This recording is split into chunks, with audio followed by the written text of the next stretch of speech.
પક્ષમાં મહેસાણા જિલ્લામાં બીજી જ્ઞાતિનો કોઈ ઉમેદવાર હોતો નથી કે એને ટિકિટ ફાળવી શકાય? શું એ દેશપ્રેમી નથી? જે સંજયભાઈ, જે એ મુદ્દાની પણ આપણે ચર્ચા કરીશું. સંજયભાઈ, ધ્યાન દોરું કે આર્થિક ગુનેગારી થી શરૂઆત કદાચ થાય છે અને એને કારણે બીજા ગુનેખાર નહીં આવે છે. આપણે જ્ઞાતિવાદની વાત કરી, પણ એની આપણે અલગ ચર્ચા કરી શકીએ છીએ.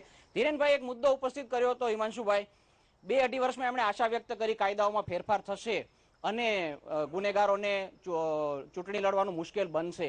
આવો એક સૂચના સુપ્રીમ કોર્ટે આપી હતી, પણ એને ઉથલાવી નાખી. કોંગ્રેસે એક તૈયાર કર્યો, એક વટહુકમ તૈયાર કર્યો, રાષ્ટ્રપતિને મોકલી પણ દીધો અને રાહુલ ગાંધીએ એને જે રીતે ફાડીને ફેંકી દીધો. એ આખી જે ઘટનાક્રમ છે ડિટેલમાં નથી જતો.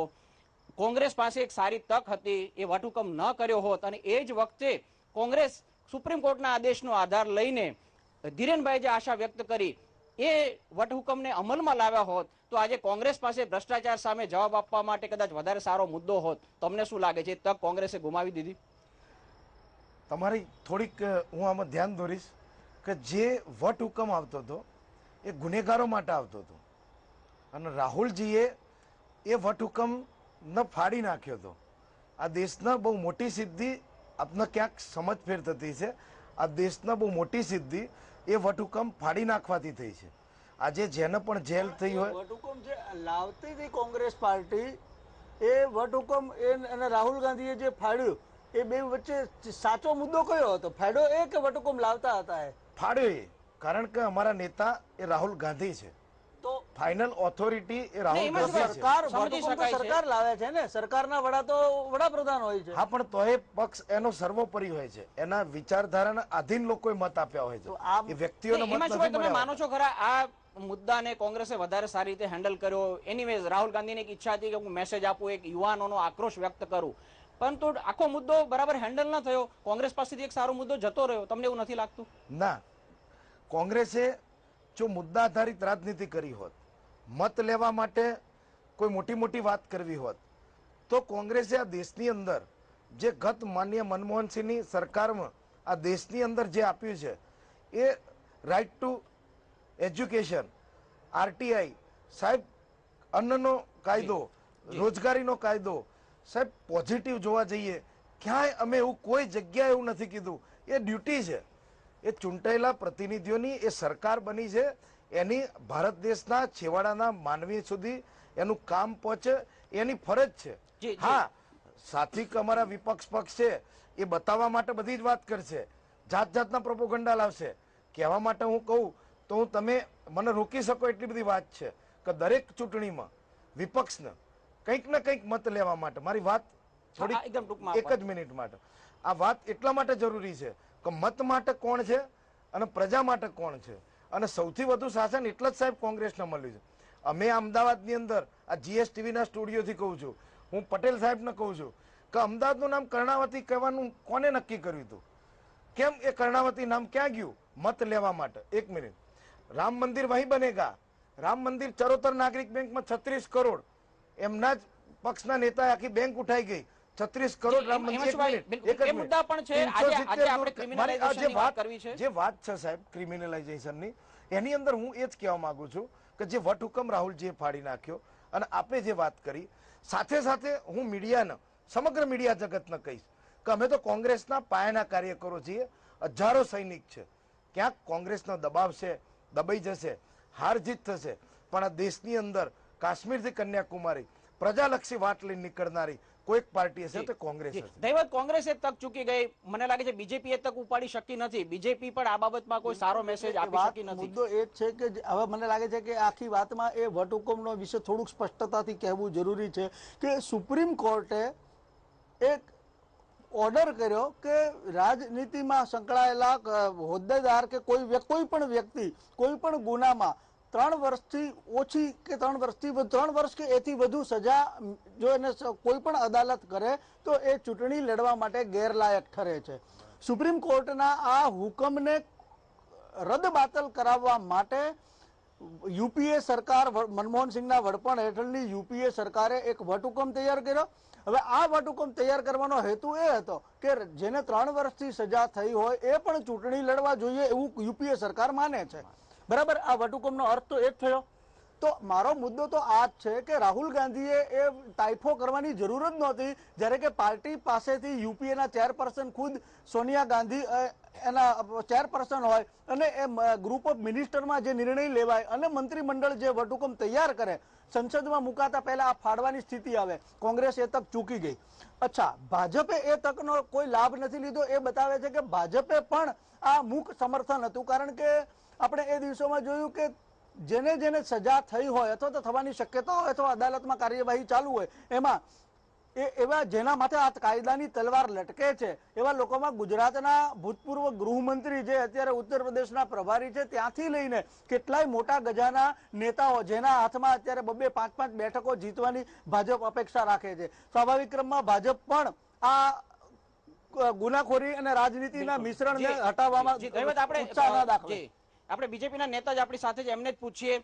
કોંગ્રેસ પાસે એક તક હતી, બાબુ બોખીરિયાને 3 વર્ષની સજા નીચલી અદાલતે કરી છે, ટેકનિકલ ગ્રાઉન્ડ પર એમને પ્રધાન તરીકે ચાલુ રાખ્યા છે. બીજેપી એક મેસેજ આપી શક્યું હોત, મોરલ ગ્રાઉન્ડ ઉપર એમને રાજીનામું આપવાનું કહ્યું હોત તો એક બહુ સારો મુદ્દો તમારી પાસે આવ્યો હોત.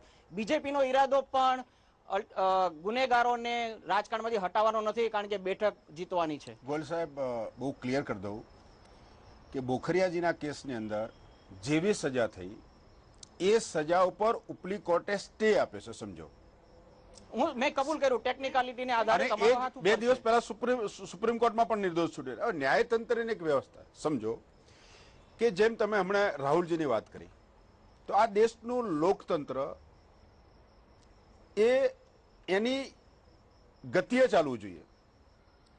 PM in office but not in power. આ દેશના પ્રધાનમંત્રીની સત્તા પાર્ટીના ઉપાધ્યક્ષ લઈને ફરે. દેશના ચૂંટાયેલા સભ્યો એમની મિટિંગની અંદર પાર્લામેન્ટરી અને એ નક્કી થયા પછી જે મુદ્દા પ્રજા માટે બહાર મૂકે એને બહાર ફાડી નાખવામાં આવે. તમને એક આપણે મૂળ મુદ્દા પર આપીએ. બીજેપી આપણે એ મુદ્દા ઉપર લઈ જવા માંગુ છું. આ દેશના સંસદ ઉપર હુમલો થયો. સંસદમાં હું કે તમે નતા, આ દેશના નેતાઓ બેઠેલા, અને આ દેશની સર્વોચ્ચ ન્યાયાલય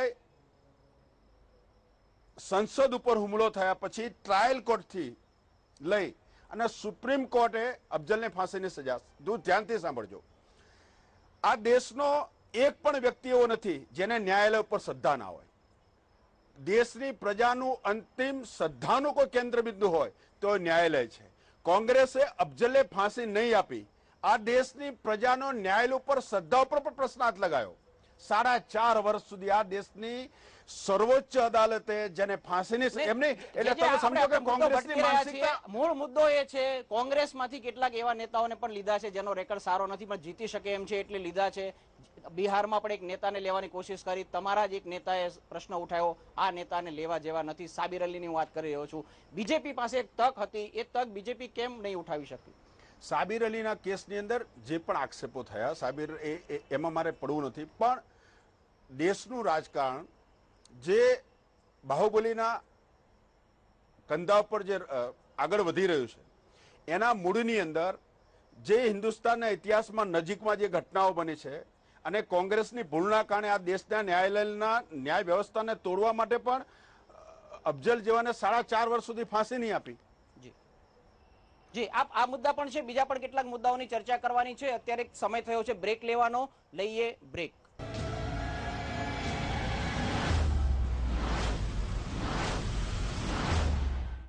जो लंबी रेस का घोड़ा है, दाम फिर भी थोड़ा है.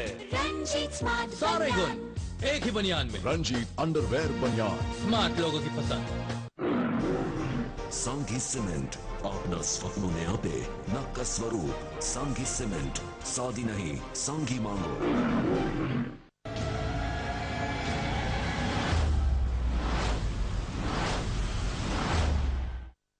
બ્રેક પછી ફરી એકવાર આપનું સ્વાગત છે. આપણે ચર્ચા કરી રહ્યા છીએ ક્રિમિનલાઇઝેશન ઓફ પોલિટિક્સ. રાજકારણમાં શા માટે દબંગ પોલિટિશિયનનો સહારો લેવામાં આવે છે? અહીં એક વાતને મારે યાદ કરવી છે. આપણી આઝાદીને 50 વર્ષ થયા ત્યારે 1997માં 31 ઓગસ્ટે આ સંસદ ગૃહમાં બધા જ રાજકીય પક્ષના નેતાઓ ભેગા થયા હતા અને એક ઠરાવ પસાર કર્યો હતો અને એમાં કહ્યું હતું all political parties shall undertake all such steps that will attain the objective of ridding of our polity of criminalization and its influence.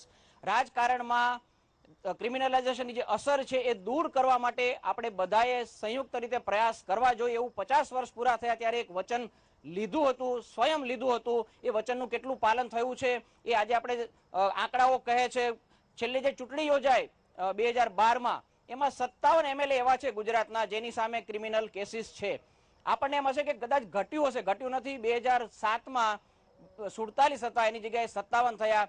10 સભ્યોની સંખ્યા એવી વધી જેની સામે કેસીસ હોય. તો શા માટે પોલિટિકલ પાર્ટી પોતે જ આના કરેક્ટિવ મેજર નથી લેતા? આ સવાલો બંને મુખ્ય પક્ષોના નેતાને પૂછવા છે. પણ પહેલા આમ આદમી પાર્ટીના નેતા મારી સાથે છે, એમને પૂછવું છે. દિલ્હીમાં જ્યારે વિધાનસભાની ચૂંટણી હતી ત્યારે આમ આદમી પાર્ટીએ જાહેર કર્યું હતું કે ક્રિમિનલ રેકોર્ડ કોઈના હોય અને અમે ટિકિટ આપીશું નહીં. લોકસભાની ચૂંટણીમાં બહુ મોટા પાયે ટિકિટ આપવામાં આવી છે. ઉમેદવારી પત્રો ફાઇનલ થશે એટલે ખબર પડશે આમ આદમી પાર્ટીમાં પણ કોઈ ક્રિમિનલ આવી ગયા છે કે કેમ. બહુ સ્પષ્ટ જવાબ આપીશ આનો. આમ આદમી પાર્ટીનું પહેલા દિવસથી સ્ટેન્ડ એવું રહ્યું છે કે જે કોઈ પણ માણસ ફરિયાદ કરે કે આ માણસ ભ્રષ્ટાચારના આરોપમાં સંડોવાયેલો છે અથવા તો અપરાધી છે, એના સંબંધિત પુરાવા આપો. આમ આદમી પાર્ટી ઓલરેડી 3 માણસોને કાઢીને દાખલો બેસાડી ચૂકી છે. જી દાખલો બેસાડી ચૂકી છે. જે પટેલ, આમ આદમી પાર્ટી કહે છે અમે દાખલો બેસાડી ચૂક્યા છે. બીજેપી દાખલો બેસાડશે ખરું? હજી કેટલાક ઉમેદવારી પત્રો ભરવાના બાકી છે. કોઈ ફરિયાદ કરશે આ નેતાને ટિકિટ આપવા જેવી નથી, બીજેપી દાખલો બેસાડશે? જો ભાઈ, કોઈ વ્યક્તિ ઉપર સામાન્ય સંજોગોમાં આક્ષેપ થવા, આક્ષેપના આધાર ઉપર કોઈ ફરિયાદ થવી, કાનૂની કોઈ પણ ગતિવિધિમાં એ વ્યક્તિ પસાર ન થયો હોય, આ દેશની અદાલતે જેને સજા નથી કરી અને આક્ષેપના આધાર પર કોઈ વ્યક્તિને ગુનેગાર કહેવો એ પણ એનો વ્યક્તિગત, એને તો આ દેશના બંધારણે રાઇટ્સ આપ્યા છે ને. હું આક્ષેપ કરી દઉં કે ભાઈ આ ગંદો માણસ છે કે આ માણસે ભ્રષ્ટાચાર કર્યો છે, પણ ન્યાયની અદાલતે જ્યાં સુધી એને આક્ષેપ નહીં, ક્રિમિનલ કેસીસ દાખલ થયા હોય અને એના પુરાવા ઉપલબ્ધ હોય તો બીજેપી શું વલણ લેશે? એના પુરાવા જે પણ ઉપલબ્ધ હોય એના આધારે કોર્ટમાં કેસ ચાલ્યો હોવો જોઈએ. કોર્ટે એને સાબિત. તમે એક સીધો દાખલો આપું કે લાલુ યાદવજીને આ દેશની અદાલતે સજા કરી દીધી. લાલુજી બહાર આવ્યા, બીજા જ દિવસે પ્રચારમાં લાગ્યા. એમની દીકરી કે બેક સાઈડ ઉપર એમની પત્નીને લાવ્યા, એ કોંગ્રેસ માટે પ્રચાર કરે. બીજી બાજુ બસપા, તમે જો ઓકે એ પાર્ટી ની વાત બરાબર છે. બીજેપી નું હું પૂછવા માંગતો હતો. એની હિમાંશુભાઈ, આ સવાલ કોંગ્રેસ માટે પણ આ જ સવાલ છે. જૂની પાર્ટી છે, કદાચ વધારે સારો દાખલો તમે પણ બેસાડ્યો. રાહુલ ગાંધીએ બહુ સારો ઈરાદો વ્યક્ત કર્યો હતો, પણ એ ઈરાદો જે વ્યક્ત થયો એ વટકો ફાડીને અટકી ગયો. ઉમેદવારોને અટકાવવાની કોઈ પ્રોસેસ કોંગ્રેસમાં પણ દેખાતી નથી. આપ એવા કોઈ પુરાવાથી તમે એવું કોઈ ચોક્કસ વાત કરો? 2012 ની જ વાત કરીએ. 28 MLA એવા છે ગુજરાતમાં કોંગ્રેસના જેની સામે જુદા જુદા કેસીસ દાખલ થયેલા છે. અમે છેલ્લા ઘણા વર્ષોથી ગુજરાતમાં વિપક્ષમાં છીએ. ભારતીય જનતા પાર્ટીનું શાસન નથી, અહીંયા સાહેબનું અને સન્મુખત્યાર શાસન છે. કોંગ્રેસના નેતા તો હું એડવોકેટ છું એટલે બચી ગયો છું, નહીં તો મારા ઉપર બી 8-10 કેસ કરી નાખે. પણ એ કેસની ગુણવત્તા, કેસો કયા પ્રકારના છે? બીજો એક તમને આંકડો ખોટો બોલ્યો. 28 બીજેપી નો છે, 28 બીજેપી ના છે, તમારા 20 છે, પણ 61 માંથી 20 છે, બીજેપી ના 115 માંથી 28 છે. ટકાવારીમાં કોંગ્રેસ આગળ નીકળી જાય છે. કોંગ્રેસ, મેં કીધું જ કે શાસન ભારતીય જનતા પાર્ટીનું. માનસિક ટોર્ચર અહીંયા ગુજરાતમાં થાય છે. કોંગ્રેસના આગેવાનોને ભયથી, અરે એમના ભારતીય જનતા પાર્ટીના આગેવાનો કાર્યકરો ભયમાં છે. લોકશાહી છે જ નહીં સાહેબ. આ એક એડવોકેટ છું, એક કાયદાનો સ્નાતક છું, એનો વ્યવસાય સાથે સંકળાયો છું એટલે બચી ગયો છું, નહીં તો મારું નામ આમાં લિસ્ટમાં લખ્યું હતું. ઓકે, એમનું નામ પણ લિસ્ટમાં આવું દૈવત એટલી મજબૂરી પણ હોય છે. ક્યારેક કેસીસ દાખલ, જેની પાછળ લોજિક એ છે કે કેસીસ દાખલ થાય તો ચૂંટણી ન લડી શકે, અને જો એવો નિયમ રાખવામાં હોય તો એકબીજા સામે કેસ દાખલ કરીને કરી શકે. પણ એનીવે કાયદાને આપણે બાજુમાં છોડી દઈએ. પોલિટિકલ પાર્ટીએ પોતાએ આ બાબતમાં કોઈ પહેલ કરવી જોઈએ કે કેમ? બહુ સ્વાભાવિક વાત છે કે એ અદાલતનો મુદ્રાલેખ હોઈ શકે કે 100 દોષિત ભલે છૂટી જાય પણ એક નિર્દોષને સજા ન થવી જોઈએ. પરંતુ રાજકીય પક્ષોએ તો કોઈ પણ પ્રકારની શંકાથી પર હોય એવા ઉમેદવારને પસંદ કરવા જોઈએ. પટેલ સાહેબે જે વાત કરી એ લોજિકની રીતે સાચી હોઈ શકે કે ભાઈ અદાલતમાં કેસ છે, આરોપ સાબિત નથી થયો, તો આવું કહેતી વખતે તમે તર્કસંગત તો છો જ, પણ શું નૈતિક રીતે તમે સાચા છો ખરા? તમે તમારી જાતને પૂછો કે તમે કેટલા સાચા છો. તમે ખરેખર એ જેની સામે કેસ છે ને હજુ આરોપ પુરવાર થવાના બાકી છે, એમાં એ ખરેખર આરોપી છે કે કેટલીક વાત સેલ્ફ રિયલાઇઝેશનની હોય અને પાર્ટી માટે જરૂરિયાત છે સૌથી પહેલા સેલ્ફ રિયલાઇઝેશનને અનુસરીને નૈતિક રીતે નિર્ણય લેવાનો. નૈતિકતાનો મુદ્દો છે સ્વામીજી, રાજકારણમાં નૈતિકતાની જરૂર છે. વીએચપી હંમેશા એક આગ્રહ રાખે છે રાજકારણમાં વધારે નીતિમત્તા વાળા લોકો આવે, પરંતુ કોઈ પાર્ટી એનું પાલન નથી કર્યું. તમે એવું કહેતા હો છો જે હિન્દુના હિતની વાત કરતી એવા નેતાને ટેકો આપો. તમે ફોર અ ચેન્જ એવું કહેશો કે સ્વચ્છ પ્રતિભા ધરાવતા હોય એવા ઉમેદવારને મત આપો?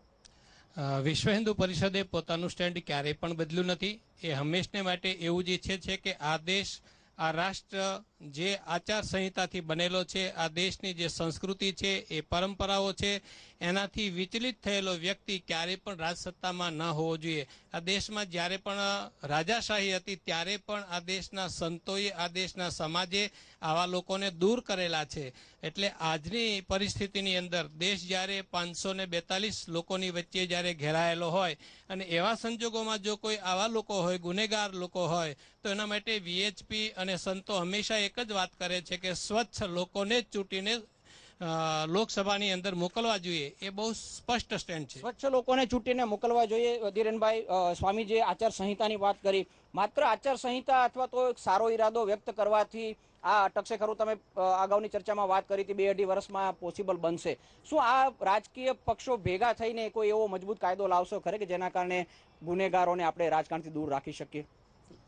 ચોક્કસ આવશે કાયદો, અને સુપ્રીમ કોર્ટમાં મને પણ ખૂબ જ શ્રદ્ધા છે.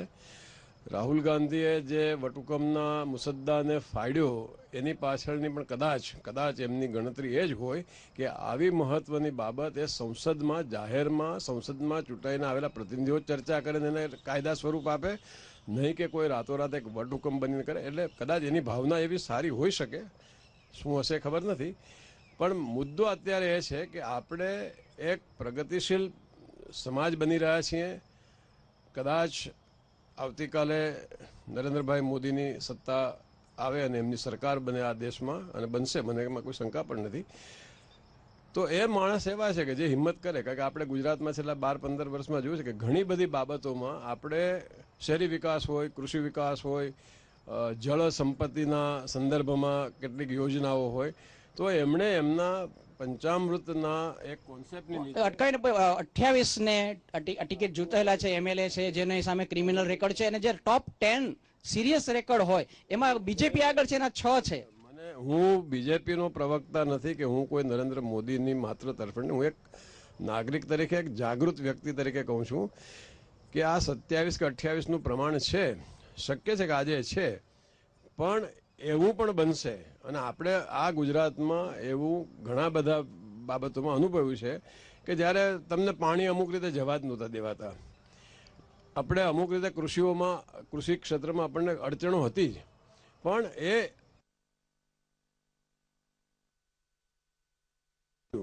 હવે આ કેન્સરસ વસ્તુ છે. એટલે આનો ઉપાય એના ઓપરેશન થાય, એની દવાઓ થાય. પણ મને દેશની લોકશાહીમાં, દેશના નાગરિકોમાં સંપૂર્ણ શ્રદ્ધા છે, અને 2-2.5 વર્ષની અંદર આ આમૂલ પરિવર્તન આવશે. મારી એક કમનસીબી દિલીપભાઈ છે કે હું જ્યારે કહેતો હું છું ત્યારે બધા એમ કે ના થાય. હું એક જમાનામાં 1984માં મોબિલિટી ઓફ કોમ્યુનિકેશનની વાત કરું ત્યારે બધા હસતા હતા કે આ ગાંડો માણસ છે. આજે આ દેશના અંદર ટોયલેટ નથી પણ મોબાઈલ જાજા છે. જી, જેમણે આશા વ્યક્ત કરી, આપણે પણ આશા રાખીએ કે એ સફળ બને. જિગ્નેશ, જન લોકપાલ મુદ્દે પોતાની સરકાર પણ આમ આદમી છોડી દીધી. હમણાં ચૂંટણી ઢંઢેરો પણ જાહેર થયો. લોકપાલનો છે, એમાં ભ્રષ્ટાચારનો મુદ્દો છે. ભ્રષ્ટાચારની સાથે ગુનાખોરી થોડીક સંકળાયેલી છે ખરી, પણ એ અલગ મુદ્દો છે. માત્ર ગુનાખોરી રોકવા માટે અથવા તો જેની સામે કેસીસ દાખલ થયા હોય એ રાજકારણમાં ન આવે એના માટે કોઈ સૂચન, કોઈ ખરડામાં આમ આદમી પાર્ટી કંઈ આપ્યું છે ખરું? એટલે રાઇટ ટુ રિકોલ અને રાઇટ ટુ રિજેક્ટના પણ 2 કાયદાઓ લઈને અમે આવ્યા છીએ. પણ આજે પાયાનો સવાલ એટલો છે કે ધારો કે ન્યાયની જે અદાલત છે એ પુરાવાઓને તપાસતી હોય અને એક પ્રક્રિયા છે, એમાં ટાઈમ લાગે. પણ જેમ દૈવતભાઈએ વાત કરી, એક નૈતિકતા જેવું પણ હોય. આજે અમિત શાહ, એની સામે ખંડણીના આરોપો છે, હત્યાની કોશિશમાં સામેલગીરીના આરોપ છે, અને વણઝારાએ પોતાના પત્રમાં જે સ્ફોટક પત્ર લખ્યો એમાં ત્યાં સુધી એમણે કહ્યું કે ગુજરાત રાજ્યની નિર્દોષોને રહેસી નાખવાની કોન્શિયસ પોલિસી હતી, એના કારણે એના 2 ડઝન પોલીસ ઓફિસરો જેલમાં સબડી રહ્યા છે. આ કયા પ્રકારનું અપરાધીકરણ છે? જી, આ કયા પ્રકારનું અપરાધીકરણ છે સંજયભાઈ? આ કયા પ્રકારનું અપરાધીકરણ છે? અને આ અપરાધીકરણને રોકવું હોય તો એક જવાબદારી મતદારોની પણ બને છે. મતદારો પોતે જો વધારે સાવધ થાય, વધારે સાવધથી વોટિંગ કરે તો તમને લાગે છે પરિસ્થિતિમાં ફરક પડશે? મતદારોની જાગૃતતા આમાં બહુ મુખ્ય મુદ્દો છે. પણ બંને પક્ષમાં જો ગુનેગારો ઊભા હોય તો પ્રજાએ તો સિલેક્શન એકલું જ કરવાનું હોય છે. ડાયરેક્ટલી ઇનડાયરેક્ટલી તમામ પક્ષો ગુનાખોરીને પ્રોત્સાહન આપે છે. આપણે પરમાણુ ઉર્જા કરાર વિશે જ્યારે ખરડો પસાર કરવાનો ત્યારે સંસદમાં જોઈ લીધું કે ભાજપે પણ કોંગ્રેસને સપોર્ટ કર્યો, અને જે સંસદ સભ્યો પકડાયા એમને પૈસા સપ્લાય કરનાર સમાજવાદી પાર્ટીના નેતા હતા, જે કોંગ્રેસના ઠેકેદાર છે, અને પૈસા સ્વીકારનારા ભાજપ પક્ષના હતા, અને એ ભાજપના સંસદ સભ્ય હતા. તો કયા પક્ષ ઉપર પ્રજાએ વિશ્વાસ મૂકવો જોઈએ? એટલે ગુનેગારીમાં તમામ પક્ષો સંડોવાયેલા છે. સાચી પરિસ્થિતિ તો એ છે કે જેમ સરકારી નોકરીમાં કોઈ અધિકારી વિરુદ્ધ FIR દાખલ થાય ત્યારે એને સસ્પેન્ડ કરવામાં આવે છે, અને જ્યાં સુધી એના પર દોષ સાબિત ન થાય ત્યાં સુધી નોકરીમાં પાછા લેવામાં આવતા નથી. રાજકારણમાં પણ એવું હોવું જોઈએ કે જેની સામે કેસ દાખલ થાય, કોર્ટ સાબિત કરે ત્યાં સુધી રાહ ન જોવી જોઈએ, પણ નૈતિક ધારા ધોરણે એનું રાજીનામું લઈ લેવું. નૈતિક ધારા ધોરણે રાજીનામું લઈ લેવું જોઈએ. જે પટેલ, નૈતિકતાનો મુદ્દો ફરી એકવાર આવ્યો છે. મતદારો જાગૃત થશે તો ફરક નથી પડવાનો. તમે બંને ભેગા થઈને એવા ઉમેદવારો આપશો તો મતદારો શું કરે? છેલ્લે તો હું એટલું જ કહેવા માંગુ છું કે 17 મે સુધી રાહ જુઓ. આ દેશની અંદર જે આમૂલ પરિવર્તન અને નરેન્દ્ર મોદીની જે લહેર ઉઠી છે, એમાં ગુનેગારો પણ એક વખત નરેન્દ્ર મોદીજીને હાથમાં સત્તા આવશે તો જેમ 12 વર્ષમાં ગુજરાતમાં આપણે જોયું છે, અને 12 વર્ષના ગુજરાતના શાસન પછી જે પટેલ, ગુજરાતમાં ક્રિમિનલ રેકોર્ડ ધરાવતા ધારાસભ્યોની સંખ્યા ઓછી નથી થઈ. એક મિનિટ, નરેન્દ્ર મોદીની 2007 માં 47 હતા, 2012 માં 57 થઈ ગયા. મોદીની લહેર ઉઠવી એ જ આ દેશની પ્રજાએ સ્વીકારી લીધું છે. તો પણ મુદ્દો તો એ છે કે ગુજરાતમાં ભાજપના ધારાસભ્યોનું પ્રમાણ, ગુનાખોરીનું પ્રમાણ ધરાવતા ધારાસભ્યોની સંખ્યા વધી છે. 12 વર્ષમાં એ વધી છે. હું ગુજરાતના એક નાગરિક તરીકે વિશ્વાસ ધરાવું છું કે નરેન્દ્ર મોદીજી એક વખત શાસનમાં આવી ગયા તો આપણે આવું કોઈ કરવાનું રહેશે જ નહીં.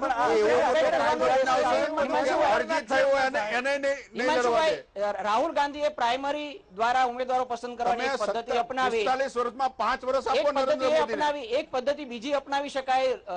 જ્યારે ઉમેદવારી પત્ર ભરવાનું હોય છે ત્યારે પોતાનો રેકોર્ડ રજૂ કરવાનો હોય છે. કોંગ્રેસ કોઈ એવું વિચારી શકે ખરી કે જ્યારે ઉમેદવારી માટે પેનલમાં નામ આપવાનું હોય ત્યારે પણ રેકોર્ડ રજૂ કરે, અને એ જ વખતે કોંગ્રેસ એમને લિસ્ટમાંથી વિચારવાનું ને કોંગ્રેસ વિરોધાભાસ શબ્દ છે. જેડી અમારા સાથીની વાત આ વિચાર જ નહીં, આ કરી જ નાખે. કોંગ્રેસ પક્ષ, હું પણ ચૂંટણી લડેલો છું, હું પણ દાવેદાર બનેલો છું. તમારે જોવું હોય તો કાલે હું તમને અમારી ઓફિસે બતાવું કેટલી સિસ્ટમથી કામ થાય છે. પણ આજે જ્યારે તમે વાત છેડી છે કોંગ્રેસની, તો મારી એક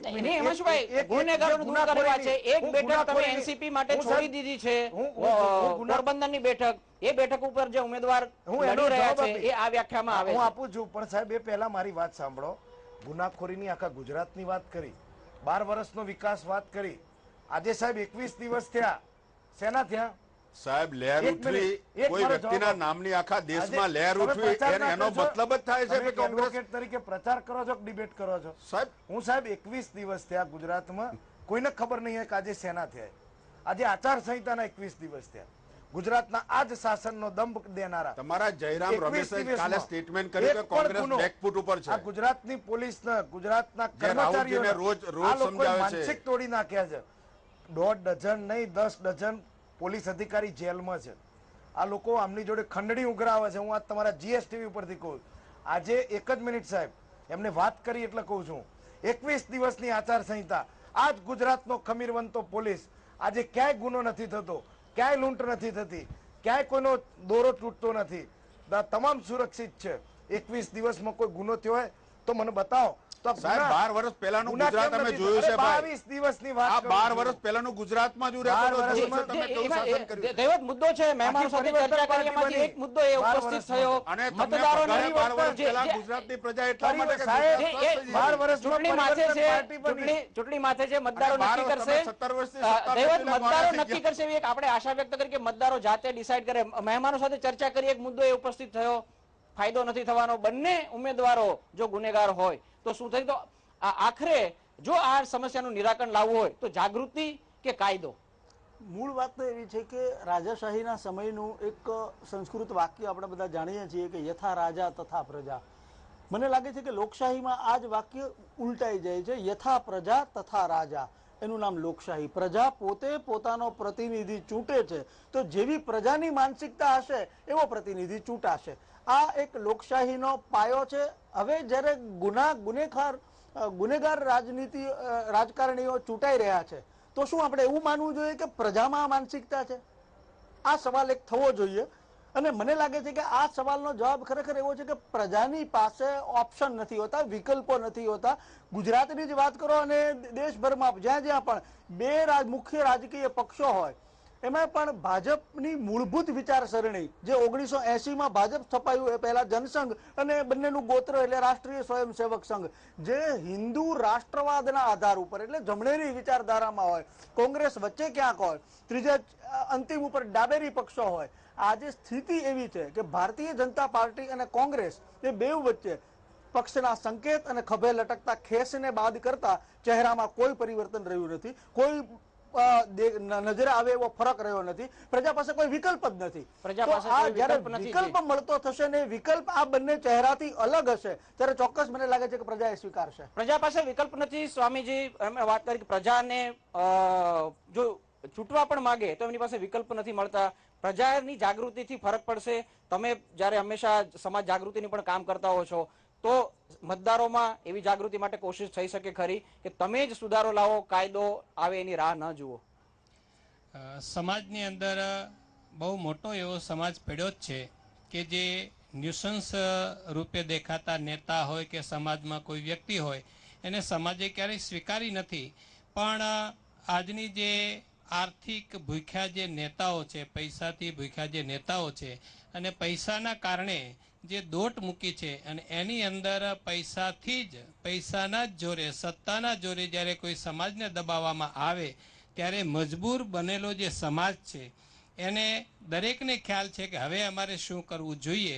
એટલે આવનારા દિવસોમાં સમાજ, હું માનું છું ત્યાં સુધી, સાચા નેતાને ચૂંટશે એમાં કોઈ બે મત નથી. અને જે વધારે પ્રોપરગંડા હતા એકબીજાની ઉપર, પછી ભાજપ હોય કોંગ્રેસ હોય, એકબીજાના ઉપર કાદવ ઉછાળવાથી પ્રજાને પણ ખ્યાલ આવ્યો કે આમાં આટલો બધો કાદવ પણ પડ્યો છે. એટલે સમાજ ધાર્મિક દ્રષ્ટિએ જુઓ, સામાજિક દ્રષ્ટિએ જુઓ તો બધી રીતે જાગૃત તો બનેલો જ છે. પણ કોણ કેટલા બાહુબલીના માધ્યમથી જેમ કહ્યું તેમ ક્યાં કઈ પ્રજાને દબાવવામાં આવે છે એટલે નિર્ણય જે પણ આવે. આપણી પ્રજા છે ને ધર્મ ભીરું છે, આપણે ઘણીવાર કહેતા હોઈએ છીએ. ધર્મના માધ્યમથી કોઈ મેસેજ મળે તો ઘણીવાર ઇફેક્ટિવ હોય છે.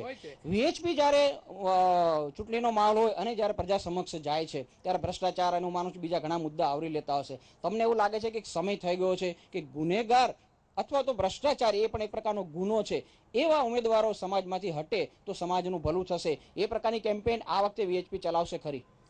વીએચપી હંમેશા એક જ લક્ષ્ય રાખીને ચાલે છે કે ભારત રાષ્ટ્ર છે, હિન્દુ રાષ્ટ્ર છે, હિન્દુ રાષ્ટ્ર બનવું જોઈએ. આ એનું મુખ્ય લક્ષ્ય છે.